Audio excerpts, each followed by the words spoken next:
নমস্কার। গল্প পাঠের আসরে আজকের গল্প প্রখ্যাত সাহিত্যিক ঔপন্যাসিক শ্রী তারাশঙ্কর বন্দ্যোপাধ্যায়ের একটি ছোট গল্প জায়া। গল্পটি ফাল্গুন ১৩৫০-এ জাদুকরিতে প্রকাশিত হয়েছিল। সঙ্গে থাকুন, শুনতে থাকুন আজকের গল্প জায়া।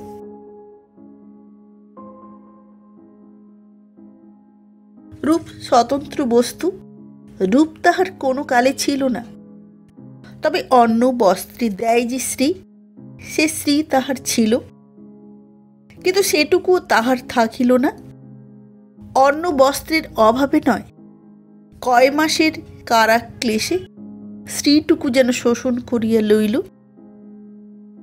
জেলে ক্লেশ কিছু সে পায় নাই, কিন্তু তবুও ৪ মাসের মধ্যে আমাশয় ও চোখের অসুখে কব্জ শ্রীহীন হইয়া ফিরিল। স্থূলতা বর্জিত শরীর শীর্ণ হইয়া গিয়াছিল। খদ্দরের পোশাকও ভারী বোধ হইতেছিল। অবয়বের লাবণ্য নিঃশেষে ঝরিয়া গিয়েছে। দেহের শ্যামবর্ণ প্রায় কালো হইয়া উঠিয়াছে। তাহার সে লাবণ্য আর ফিরিল না। শ্রী না ফিরুক, দেহ শুদ্ধ হইল। জেল হইতে ফিরিয়া তাহার নেশা পড়িল লেখায় এবং গাছ পোতায়। নিজেই মাটি কোপাইয়া ফুলের বাগান করে। গ্রামের প্রান্তের প্রকাণ্ড বড় বাগানটায় বড় অশ্বত্থের ডাল ও চারা পোঁতে। ফুলের গাছও পোঁতে, কিন্তু সংখ্যায় কম। রৌদ্র বৃষ্টিতে তাহার শ্রীহীনতা উত্তরোত্তর বাড়িতেছিল। আন্দোলনের পূর্ব হইতেই জামা জুতা সে ত্যাগ করিয়াছিল। তাহার পরনে থাকে মোটা কাপড় আর কাঁধে চাদর। চাদর আবার সব সময়ে নয়, কোথাও যাইতে আসিতে হইলে চাদরটা কাঁধে চাপে।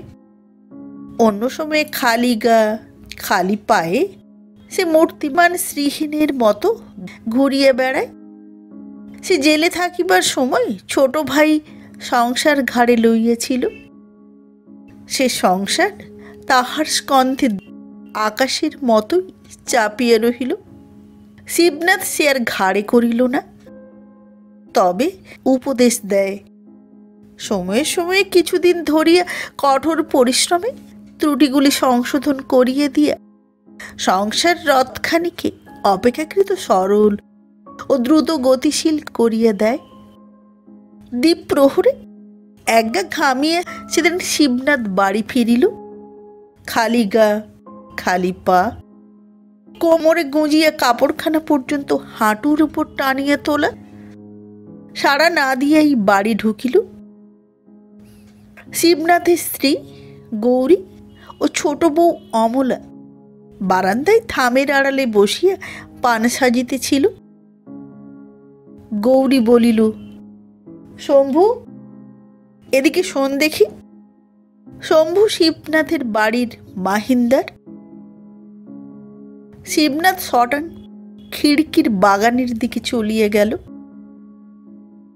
গৌরী উঠিয়া বারান্দায় দাঁড়াইয়া বলিল, শম্ভু, শম্ভু কোথায় গেল মনুর মা?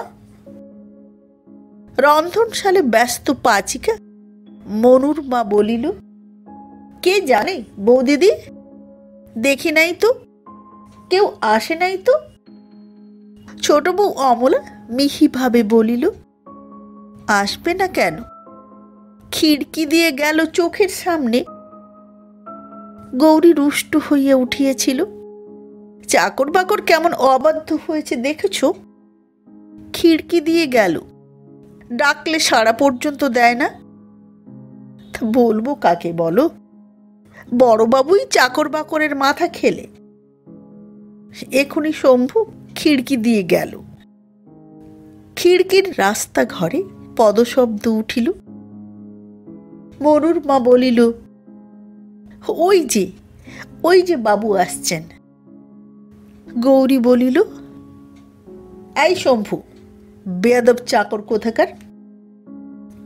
প্রথমটা না লক্ষ্য করিলেও শিবনাথ খিড়কির বাগানে দাঁড়াইয়া কথাবার্তা শুনিয়া সব বুঝিয়েছিল। সে হাসি মুখেই জোর হাতে দাঁড়াইয়া বলিল, অধম কি একান্তই শম্ভু পদবাচ্য হল হুজুরাইন। মনোরমা মুখে কাপড় গুঁজি ঘরে ঢুকিয়া পড়িল। ছোট বউয়ের চাপা হাসির খুক খুক শব্দ বেশ শোনা যাইতেছিল। গৌরী নিজেও না হাসিয়া পারিল না, বলিল, মা গো মা, কি অপ্রস্তুত করতে পারো তুমি মানুষকে। না বাবু, ছি, ও কি। শিবনাথ হাসিয়া বলিলেন, আমার কথাটার উত্তর দাও। আমি কি শম্ভুর কেলাসে পড়লাম তাহলে? গৌরী স্বামীকে বেশ করিয়া দেখিয়া বলিল, কিন্তু এ কি চেহারা হয়েছে বলো দেখি। সর্বাঙ্গে ধুলো, শরীরের এই অবস্থা, ছি ছি ছি। বসো দেখি, একটু বাতাস করি। ভোলাদাসী, জল দে তো এক বালতি। ছোট বউ, আমার সাবান আর তোমার ভাসুরের গামছা দেখে দাও তো। ভোলাদাসী বাড়ি দিচ্ছি। গৌরী বলিল, বসো। শিবনাথ ত্রস্ত হইয়া উঠিল। তাড়াতাড়ি সে বলিল, ধীরে মহাশয়, ধীরে। ধ্রুপদ ধামার আরম্ভ করতে হয় ধীর ভাবে, সুস্থ চিত্তে। একটু অপেক্ষা করো, এই গাছ কটা পুঁতে আসে। গৌরী বলিল, হাত মুখ ধো, জল খাও, তারপর। সে স্বামীর হাত হইতে গাছের চারা কয়টা টানিয়া লইল। আর উপায় ছিল না, শিবনাথকে বাধ্য হইয়া আত্মসমর্পণ করিতে হইল। অতঃপর কিন্তু শিবনাথের মন্দ লাগিল না। তপ্ত দেহে শীতল বাড়ি সিঞ্চন, তাহার সঙ্গে পাখার মৃদু বাতাস, সকলের উপর মিছরির শরবত। মন্দ কেন, খুব ভালোই লাগিল। সে চোখ মুদিয়া পরম আরামে বলিল, আহ। গৌরী বলিল, দেখো, কিছুদিন কোথাও গিয়ে শরীর সেরে এসো তুমি, আর জামা জুতো পরো। ও ছেড়ে আর। মধ্যপথেই শিবনাথ বলিল, কেন, অমনি আর পছন্দ হচ্ছে না আমাকে? গৌরী বলিল, আমার কথাই তোমার পছন্দ হয় না, কিন্তু মা থাকলে তিনিও ঠিক এই কথাই বলতেন। শিবনাথ বলিল, তনয় যদ্যপি হয় অচিতবরণ, প্রসূতির কাছে সেই কোষিত কাঞ্চন, কিন্তু কন্যা কাময়তে রূপং। সখী, আশঙ্কা আমার তোমার সম্বন্ধে। গৌরী এবার বিদ্রোহ করিয়া উঠিল। সে বলিল, তোমাকে যেতে হবে, আর জামা জুতো তোমাকে পরতেই হবে। শিবনাথ উত্তর দিল, শরীর তো আমার অসুস্থ নয় গৌরী, আর বেশভূষা জীবনের পক্ষে বাহুল্য বলেই আমি মনে করি। গৌরী বলিল, ও শরীর তোমার ভাঙতে কতক্ষণ? তাছাড়া স্ত্রী বলে জিনিসটাও তো দরকার। আমি টাকা দিচ্ছি। শিবনাথ মুদিত চোখেই উত্তর দিল, কি হবে রূপে, কি হবে বেশভূষা মহাকালের দরবারে। গৌরী রাগ করিয়া উঠিয়া গেল। শিবনাথ তবুও একটু রসিকতা করিবার চেষ্টা করিল। রূপ দেখে যদি ভালোবাসো সখী, কিন্তু রসিকতা জমিল না। গৌরীর মুখ দেখিয়া গানের কলিটা সে সম্পূর্ণ আবৃত্তি করিতে পারিল না। শিবনাথ স্ত্রীর অনুরোধ রাখিল না। তাহার সেই এক উত্তর, কি হবে? সে গ্রাম প্রান্তের বাগানে ঘুরিয়ে বেড়ায়, কত ধারার চিন্তা করে, লেখে, মস্তিষ্ক ক্লান্ত হইলে গাছ পোঁতে। গৌরী অবশেষে দেবনাথকে দলে টানিয়া শিবনাথকে পরাজিত করিবার চেষ্টা আরম্ভ করিল। এবার ফল কিছু ফলিল। স্থির হইল এখন কয়েক মাস আর এমন করিয়া শিবনাথের ঘুরিয়ে বেড়ানো হইবে না। বাড়িতে বসিয়া সেরেস্তার কাজকর্ম দেখিয়া দিতে হইবে। শিবনাথকে স্বীকার করিতেই হইল, কর্তব্যে সে অবহেলা করে না। গৌরী বলিল, তবু আমার কথাটা রাখলে না। শিবনাথ বলিল, তোমার কথাই তো রাখলাম। না, ভাইয়ের কথা রাখলে। কেন সে কথাও আমি জানি। কেন শুনি? এই বই ছাপাতে টাকা চেয়েছিলে তুমি, আমি দিইনি, তাই। আমার টাকায় শরীর সারতে পর্যন্ত যাবে না তুমি। আমার ব্রতের কাপড়, জামা, জুতো, ছাতা সে পর্যন্ত নিলে না তুমি। শিবনাথ বলিল, পাগল তুমি। গৌরীর কথা তখনও শেষ হয় নাই। সে বলিতেছিল, টাকা দেবার আমি কে? টাকার মালিক ছেলেরা, তারাই মায়ের দৌহিত্র। এ কথাটা তুমি বুঝলে না, আমার উপর রাগ করলে। শিবনাথ বলিল, ও তোমার ভুল ধারণা গৌরী। বলিয়া সে বাহিরে চলিয়া আসিল, কিন্তু কথাটা সে চিন্তা না করিয়া পারিল না। বৈঠকখানাটা জনশূন্য। চাকরটা বাজারে গিয়েছে। চাপরাশিটা এইমাত্র গেল দেবনাথের সঙ্গে মাঠে। নায়েব স্থানীয় ব্যক্তি, কি কারণে সে আজ আসিতে পারে নাই। শিবনাথ একা বসিয়া ওই কথাটাই ভাবিতেছিল। গৌরী কিছু মাতৃধন পাইয়াছে, 1009 টাকা। টাকাটা কতকটা ক্যাশ, সার্টিফিকেটে আবদ্ধ আছে। কতক গৌরীর পিতৃকুলের এক ব্যবসায় ধার দেওয়া আছে। সুদটা তাহার মাসে মাসে পাওয়া যায়। কিছু টাকা শিবনাথ একবার চাহিয়েছিল, কিন্তু গৌরী দেয় নাই। শিবনাথ ভাবিতেছিল, গৌরীর কথাটা কি সত্য? চিন্তাটা সুখপ্রদ মনে হইতেছিল না। মনে মনে যেন অপরাধ আংশিকভাবেও স্বীকার করিতে হইতেছিল। শিবনাথ উঠিয়া সেরেস্তার খাতাপত্রগুলা লইয়া বসিল। কাহার জুতার শব্দে মুখ তুলিয়া শিবনাথ দেখিল এক সৌম্য দর্শন পৌঢ় আসিতেছে। ভদ্রলোক আসিয়া নমস্কার করিয়া বলিলেন, নমস্কার। শিবনাথও প্রতি নমস্কার করিয়া বলিল, বসুন। বসিয়েই ভদ্রলোক বলিলেন, নূতন বহাল হয়েছেন বুঝি আপনি? নগ্ন গাত্র শিবনাথ বুঝিল ভদ্রলোকের ভুল হইয়াছে, কিন্তু কিভাবে কেমন করিয়া সে ভ্রম সংশোধন করিয়া দেওয়া যায় তাহাই সে দ্রুত চিন্তা করিতেছিল। কিন্তু তাহার পূর্বেই ভদ্রলোক তাহার হাত দুটি জোড় করিয়া মৃদুকণ্ঠে বলিলেন, 5টি টাকা আপনাকে পান খেতে দেবো নায়েববাবু, আমার একটি কাজ করে দিতে হবে। শিবনাথ অগাধ জলে পড়িয়া গেল। 2 কুল বজায়ের উপায় না পাইয়া সে নায়েব সাজিয়েই বসিল। বলিল, কি কাজ বলুন? ভদ্রলোক বলিলেন, বাবুদের দরবার থেকে 5 টাকা করে বার্ষিক বৃত্তি ছিল আমাদের। গত বছর থেকে সেটা বন্ধ করে দিয়েছেন বড়বাবু, তা সেইটি আপনাকে উদ্ধার করে দিতে হবে। শিবনাথ প্রশ্ন করিল, বৃত্তি বন্ধ হলো কেন? বড়বাবু তো। বিরক্তি ভরে ভদ্রলোক বলিয়া বসিলেন, আর মশাই, নতুন লোক আপনি, ক্রমে বুঝতে পারবেন। সে আচ্ছা লোক। এখন ব্যাপারটা শুনুন। বাবুদের মহাল 219 নম্বর তৌজি, পাবনায় আমার শ্বশুর বাড়ি। বৃত্তি আমার শ্বশুরদের পৈতৃক।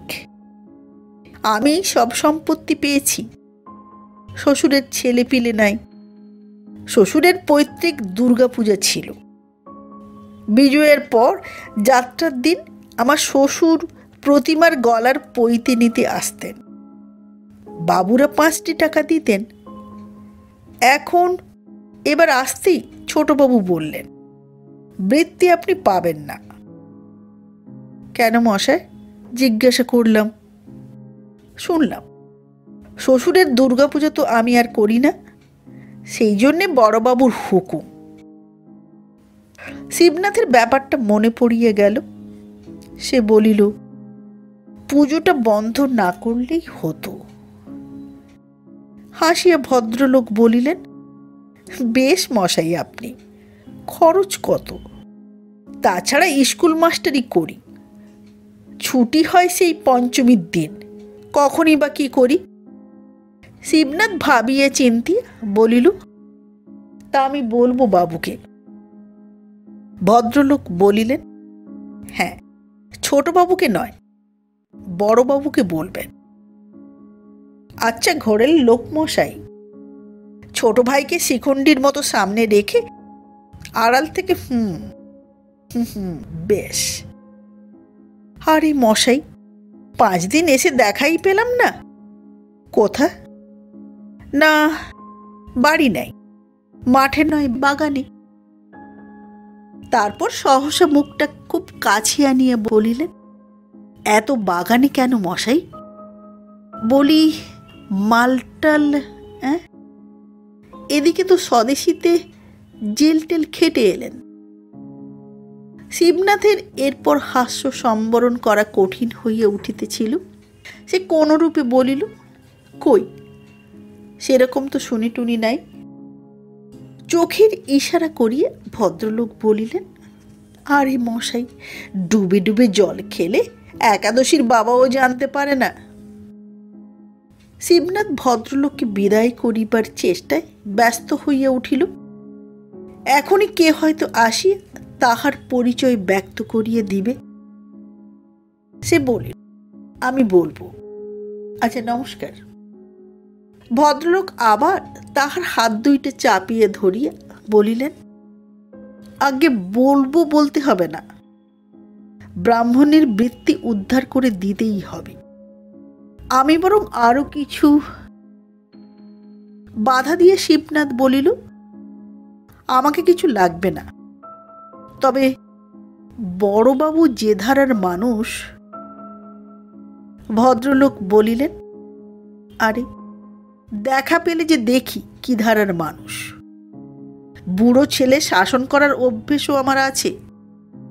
এই দেখুন, আপনাকে 10টা টাকা দেবো আমি। আচ্ছা, চললাম আজ, নমস্কার। ভদ্রলোক চলিয়া যাইতে শিবনাথ তক্তপোষের উপর গড়াইয়া হাসিতে আরম্ভ করিল। একা একা এতটা কৌতুক ভোগ করিতে তাহার ভালো লাগিল না। সে উঠিয়া বাড়ির দিকে চলিল। শিবনাথের বাড়ি ও বৈঠকখানার মধ্যে খানিকটা ব্যবধান আছে। একটা রাস্তা পার হইয়া সামান্য একটু যাইতে হয়। বৈঠকখানা হইতে রাস্তায় নামিয়াই কিন্তু তাহাকে দাঁড়াইতে হইল। সেই ভদ্রলোক তাহারই এক বন্ধুর সহিত কথা কহিতে কহিতে অগ্রসর হইয়া আসিতেছেন। শিবনাথ সঙ্গে সঙ্গে ফিরিল, কিন্তু তাহার পূর্বেই বন্ধুটি বলিয়া উঠিল, এই যে শিবনাথ, এই ভদ্রলোক। ও মশাই, ও সীতারাম বাবু, চলে যাচ্ছেন কেন? এই যে শিবনাথ। সীতারাম বাবু ততক্ষণে বিপরীত দিকে মুখ ফিরাইয়া দ্রুত পদে অনেকটা চলিয়ে গিয়েছেন। শিবনাথের হাসিতে নূতন জোয়ার ধরিয়ে গেল। তবু সে ডাকিল, শুনুন শুনুন, এই যে সীতারাম বাবু। অল্প দূরেই পথটা একটা মোড় ফিরিয়েছে। সীতারাম বাবু সেই মোড়ের মধ্যে তখন অদৃশ্য হইয়া গিয়েছেন। বন্ধুটি হতবাক হইয়া শিবনাথের মুখের দিকে চাহিয়া রহিল। অবশেষে বলিল, কি ব্যাপার বলো তো শিবনাথ? ভদ্রলোক আমার জানা লোক, তাই দেখা হতেই বললেন শিবনাথ বাবুকে ধরে একটি কাজ করে দিতে হবে আমার, তাই সঙ্গে আসছিলেনও আমার। কিন্তু তোমাকে দেখেই কি ব্যাপার বলো তো? শিবনাথ তখনও প্রচুর হাসিতে ছিল। সে হাসির মধ্যেই কোনো রূপে বলিল, পরে বলবো দাদা, এখন হাসতে দাও। বলিয়া সে হাসিতে হাসিতেই বাড়ি চলিয়া গেল। বাড়ির সকলেও হাসিয়া আকুল হইল। গৌরী ঘরের মধ্যে লক্ষ্মীর সিংহাসন পরিষ্কার করিতেছিল। সে গম্ভীর মুখে বাহির হইয়া আসিল। বাড়ির পুরাতন ঝি সতীশের মা বলিতেছিল, তা বাবু লোকের দোষ কি? বাবু লোকের চেহারা হবে এই থলথলে, এই ভুঁড়ি, এতখানি জায়গা জুড়ে বসে থাকবে পাহাড় পর্বতের মতন, এই জামা, চকচকে জুতো, মশমশ করে যাবে, তা না এক ঢং বাবু তোমার। শিবনাথ গৌরীর দিকে চাহিয়া বলিল, শুনলে হাসির কথা? কাজের অজুহাতে ও ঘরে যাইতে চাইতে গৌরী উত্তর দিল, কালা তো নই, শুনলাম বই কি, কিন্তু হাসির তো এতে কিছু নাই। শিবনাথ প্রশ্ন করিল, কিরকম? তা বই কি, আড়ি পেতে শোনো যদি, তবে ৯৯ জনকে অমনি ধারার কথা বলতে শুনবে। নিজের পরিচয় গোপন করে নিজের সম্বন্ধে কথা শোনাও আড়ি পাতারই সামিল, অতি ছোট কাজ। গৌরীর কথার সুরে ও অর্থে বাড়ির হাস্যচটুল বায়ুস্তর যেন দেখিতে দেখিতে স্তব্ধ উত্তপ্ত হইয়া উঠিল। সকলেই যেন হাঁপাইয়া উঠিতেছিল। শিবনাথও মনে যেন একটু আঘাত পাইয়াছিল। তবু সে রহস্য করিবার চেষ্টা করিল। হতভাগ্য শিবের কপালে প্রতিনিন্দা শুনে গৌরীও শেষে সতীর মতো দেহত্যাগ না করেন, আমি তাই ভাবছি। গৌরী শান্ত স্বরে উত্তর দিল, দেহত্যাগ করে আর লাভ কি বলো?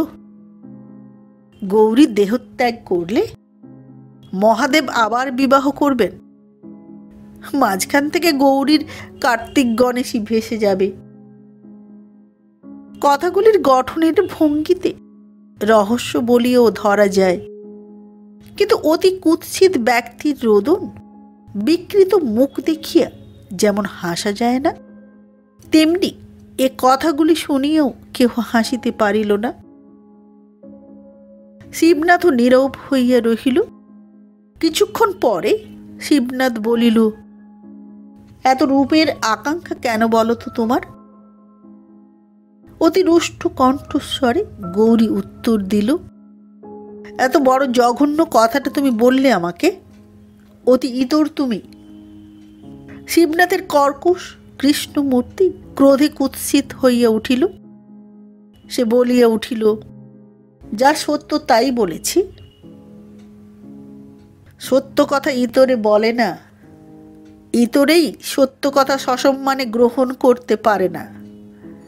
পাচিকা মনুর মা বলিল, তা বাবু একবার ঘুরেই আসুন না, বৌদিদি তো ভালো কথাই বলছেন। শিবনাথ উত্তর দিল, সে খরচ করবার মতো অবস্থা আমার নয়, তার চেয়ে স্নো পাউডার মেখে রূপ বাড়ানো কম খরচে হয়। বলিতে বলিতে সে উঠিয়ে বৈঠকখানার দিকে চলিয়া গেল। ইহার পর 2 বৎসর চলিয়া গিয়েছে। শিবনাথ এখন খ্যাতিসম্পন্ন লেখক। 2-4খানা কাগজের লেখার তাগিদ, পত্রের জবাব তাহাকে নিত্য দিতে হয়। পরিশ্রমও সে করে অগাধ, কিন্তু গাছের নেশা, উদ্দেশ্যহীনভাবে মাঠে মাঠে ঘোরার নেশা, বেশভূষায় উদাসীনতা এখনো তাহার তেমনি আছে। সেবার বর্ষার সময় খেয়াল হইল ঘর মেরামতের। রাজমিস্ত্রির যন্ত্রপাতি কিনিয়া সে নিজেই কাজ আরম্ভ করিল। বাগানের ভিতর দিয়ে বৈঠকখানায় প্রবেশের পথ ছিল না।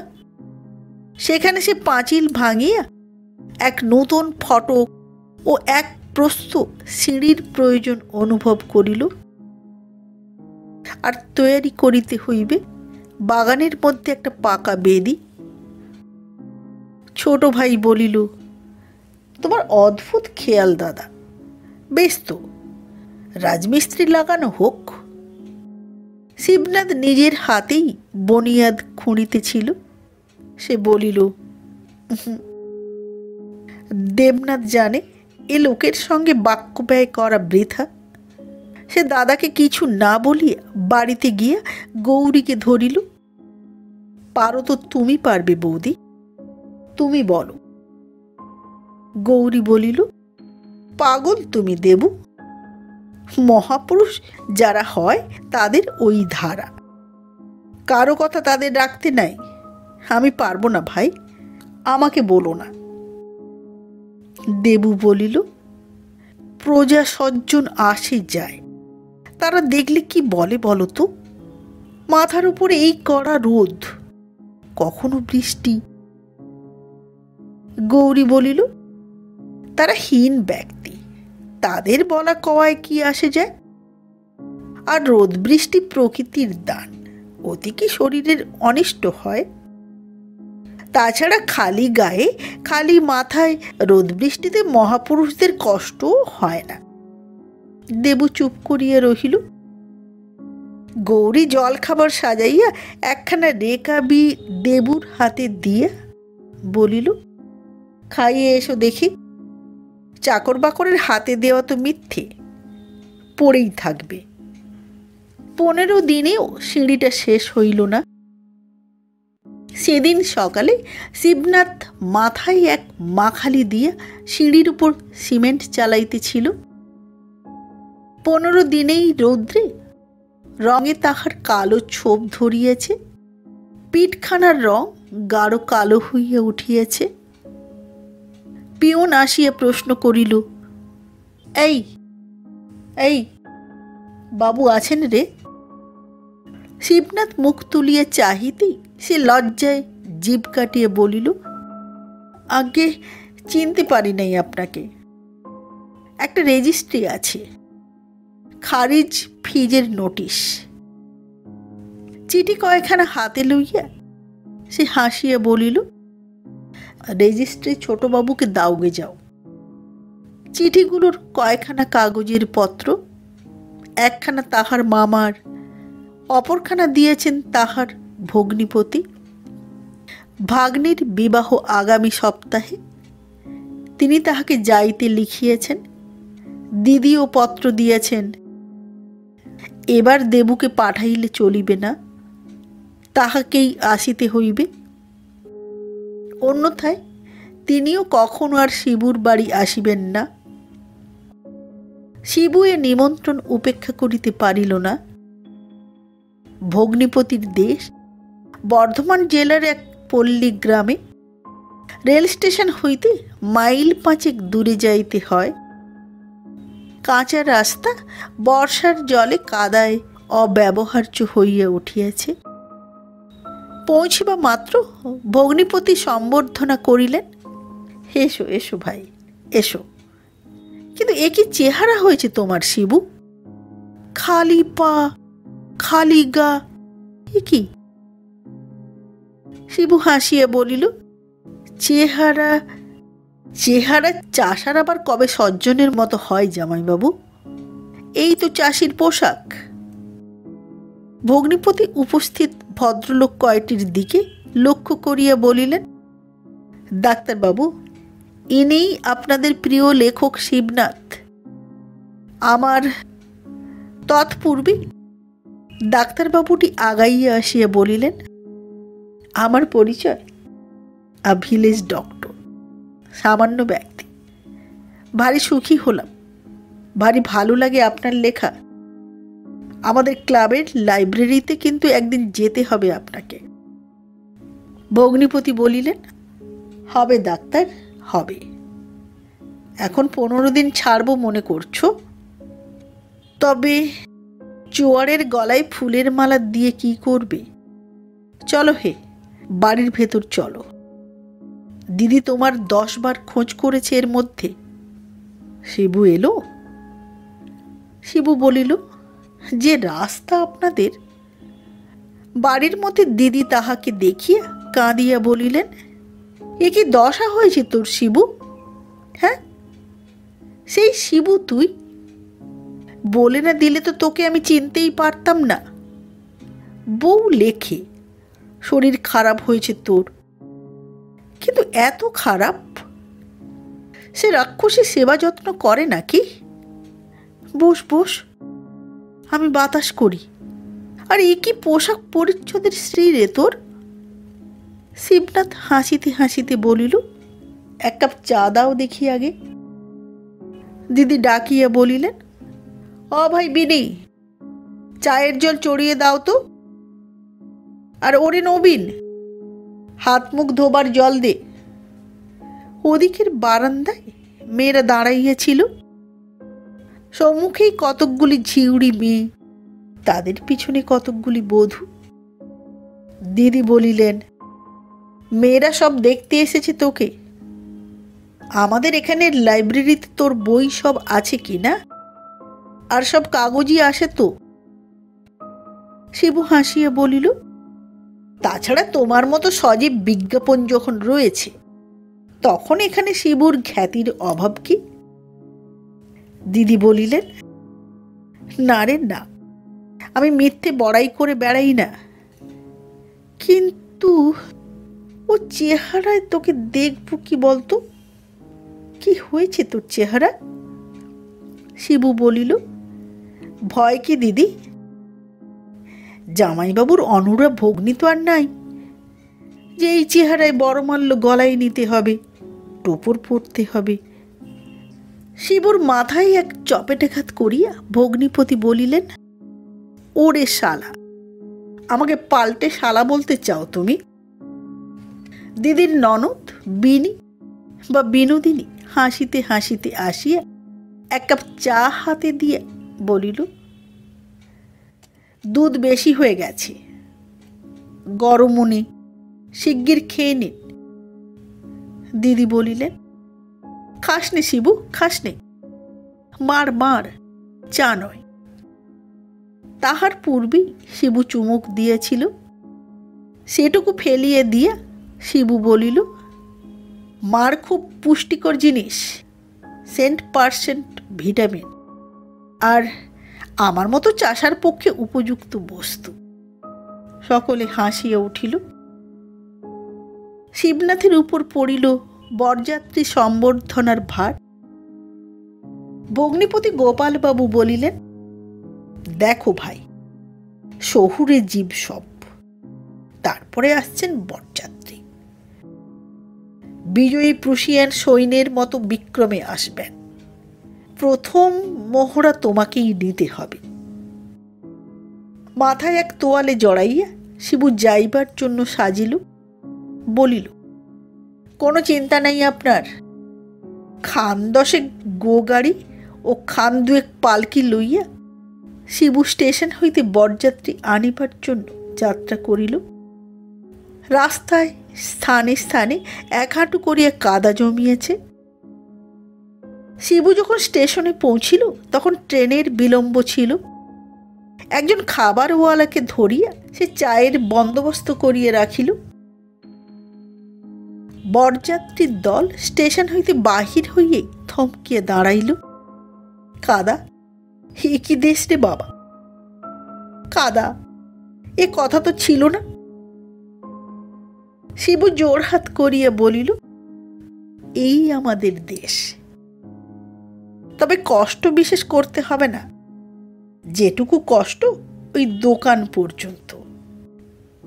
ওখানে চা খেয়ে গাড়িতে উঠবেন, বাড়ির দৌড়ে নামবেন। একজন বলিল, বলি হারিয়া, জুতোর কাদা ঘুচবে কে? বরকর্তা আগাইয়া আসিয়া বলিলেন, করবে কি আর, উপায় কি? এক কাজ করো, জুতো খুলে ফেলো সব। তরুণ দলের মধ্যে গুঞ্জন উঠিল, জুতো হাতে করে বরযাত্রী যাওয়া, এ তো নতুন। বরকর্তা বলিলেন, তোমরা জুতো হাতে করবে কেন? ওই যে চাকর না সরকার, ওকেই দাও সব। ওই জুতোগুলো সব, এই এই জুতোগুলো সব নাও হে তুমি, একখানা বস্তা আনো বরং। শিবু অদূরবর্তী একজন গাড়োয়ানকে ডাকিল। ওরে! একজন বরযাত্রী তাহার মাথায় সজোরে এক চড় বসাইয়া দিয়ে বলিল, ওকে বলা হলো তো উনি আবার বলেন ওকে। নে বেটা, তুই নে না, তোকেই নিতে হবে। ভাবি বৈবাহিক তখন ক্রুদ্ধ মার্জারের মতো গোঁপ ফুলাইয়া বলিতেছেন, লোক নাই, কি ব্যাপার সব? পাড়াগাঁয়ের ভদ্রলোক মিন্স হাফ চাষা। শিবু হাসি মুখেই বস্তা ঘাড়ে লইয়া জুতা সংগ্রহ করিতেছিল। সে বেয়াইকে বলিল, আপনার জুতো জোড়াটা? দোকানে আসিয়া আরেক হাঙ্গামা, ভাঁড়ে চা কি ভদ্রলোকে খায়?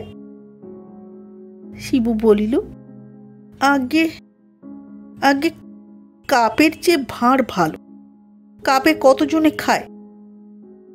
একজন বলিয়া উঠিল, আচ্ছা ইম্পার্টিনেন্ট চাকর তো, দে তোরে ব্যাটার কান মোলে।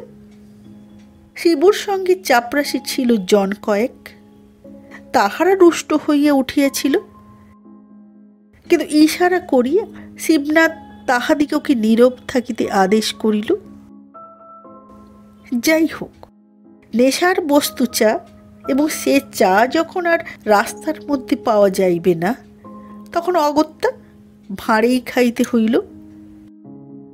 ভাঁড়ে চা বিস্বাদ লাগিল কিনা সে প্রশ্ন করিতে শিবু সাহস করিল না। গাড়িতে উঠিবার সময় জুতো চাই। শিবনাথ পূর্বেই জুতোগুলি জোড়া মিলাইয়া সারিবন্দি করিয়া সাজাইয়া রাখিয়াছিল। বরযাত্রীরা বলিল, পায়ে যে কাদা, জুতো পায়ে দিই কি করে? শিবু গাড়োয়ানদের হুকুম করিল, জল এনে দে, বাবুরা পা ধোবেন। একজন গাড়িতে বসিয়া পা বাড়াইয়া দিয়া বলিল, এইখানে পা ধুয়ে দাও বাবা, কাদার উপরে পা ধুয়ে ফল কি? সহযাত্রীরা তাহাকে তারিফ করিয়া উঠিল, দি আইডিয়া, ব্রেন কি রে বাবা। সঙ্গে সঙ্গে সকলেই গাড়িতে চড়িয়া পা বাড়াইয়া বসিল। গাড়োয়ান পা ধুইয়া গামছা দিয়ে মুছিতে উদ্যত হইতেই বরযাত্রীরা বলিয়া উঠিল, থাক থাক, শোনো তো ইয়ার খানসামা, শোনো তো। শিবনাথ কাছে আসিতে সে বলিল, খোলো তো বাপধন মাথার তোয়ালেখানি, মোছো পা, মুছে দাও। একে একে সকলের পা মুছিয়ে দিয়ে হাসিতে হাসিতেই সে গাড়ির সঙ্গ ধরিল। গাড়িতে স্থান তাহাকে কেহ দিল না। অগত্যা সে একজন গাড়োয়ানের স্থানে বসিয়া পাঁচন হাতে গরু ঠ্যাঙাইতে বসিল। হ্যাট হ্যাট হ্যাট, বাপধন রে আমার। ভগ্নিপতি গোপালবাবু বলিলেন, ব্যাপার কি হে শিবু? চাপরাশিরা বললে আমায় ওরা নাকি তোমায় মাথায় চড় মেরেছে, জুতো বইয়েছে। হাসিয়া বাধা দিয়ে শিবনাথ বলিল, যেতে দিন জামাইবাবু, ওসব তুচ্ছ ব্যাপার নিয়ে শেষে শুভকর্মে একটা ব্যাঘাত ঘটাবেন। সজল চোখে গোপালবাবু শুধু বলিলেন, ভাই শিবু। শিবনাথ তাড়া দিয়ে বলিল, যান, কাজে যান, কোথায় কি হয়ে যাবে, শেষে আপনাকে হয়তো কান নাক মুলিয়ে ছাড়বে।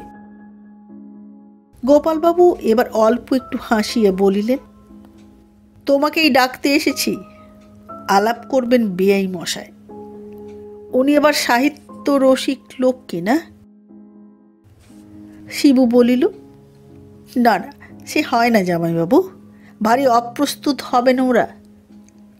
গোপালবাবু বলিলেন, তুমি না গেলে হয়তো ভাববে তুমি রাগ করেছ, কারণ জানতে ওরা পারবেই যে তুমি স্টেশনে আনতে গিয়েছিলে। শিবুকে দেখা দিতেই হইল। গোপালবাবু শিবুকে সঙ্গে লইয়া আসরে আসিয়া পরিচয় দিতেই গমগমে গরম আসরখানায় কে যেন জল ঢালিয়া দিল। বরযাত্রী সকলেরই মুখ কালো হইয়া গেল। বরকর্তা উঠিয়া আসিয়া জোর হাতে সম্মুখে দাঁড়াইলেন। শিবু বলিয়া উঠিল, ডিটেকটিভ নভেল লিখব বেআই মশাই, তাই ছদ্মবেশ প্র্যাকটিস করছি। তুচ্ছ রসিকতা, কিন্তু ইহাতেই সকলে প্রাণ খুলিয়া হাসিয়া হাঁপ ছাড়িয়া বাঁচিল। ইহার পর কিন্তু দুরন্ত বরযাত্রীর দল সুবোধ বালক হইয়া গেল।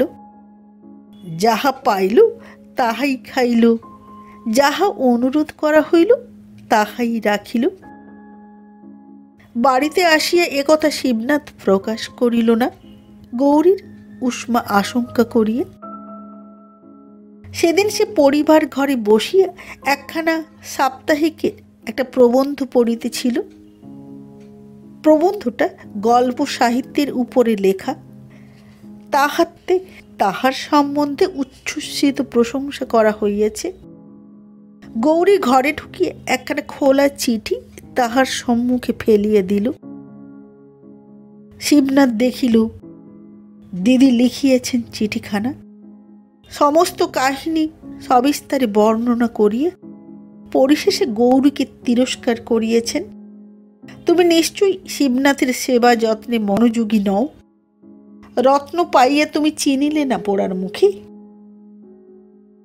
শিবনাথ মুখ তুলিয়া গৌরীর দিকে চাহিল, তারপর ঈষৎ হাসিয়া বলিল, হ্যাঁ, বলিনি তোমাকে আমি? অকস্মাৎ ঝরঝর করিয়া কাঁদিয়া গৌরী কহিল, তুমি চেঞ্জে যাবে কিনা বলো, নইলে কথা তাহার অসম্পূর্ণ থাকিয়া গেল। শিবু বলিল, আবেগ ভালো নয় গৌরী, শোনো শোনো আমার কথা, শোনো আমার কথা শোনো। গৌরী চোখ মুছিল, কিন্তু তাহার ঠোঁট দুইটি কাঁপিতেছিল। সে বলিল, লোকে তোমায় চাকর ভেবে অপমান করে, কতজনে কত কথা বলে। ও বাড়ির হরির বউ সেদিন কি বললে জানো? বললে, দিদি বড় ঠাকুরকে নেশা টেশা করেন যে এমন পাক দেওয়া। তাহার কণ্ঠস্বর আবার রুদ্ধ হইয়া গেল। শিবু হাসিয়া বলিল, এ যে তোমার মিথ্যে দুঃখ গৌরী। গৌরী বলিল, না, মিথ্যে নয়। নিজের স্বামী সন্তান কুৎসিত হলেও কেউ সে কথা বললে বড় দুঃখ হয়।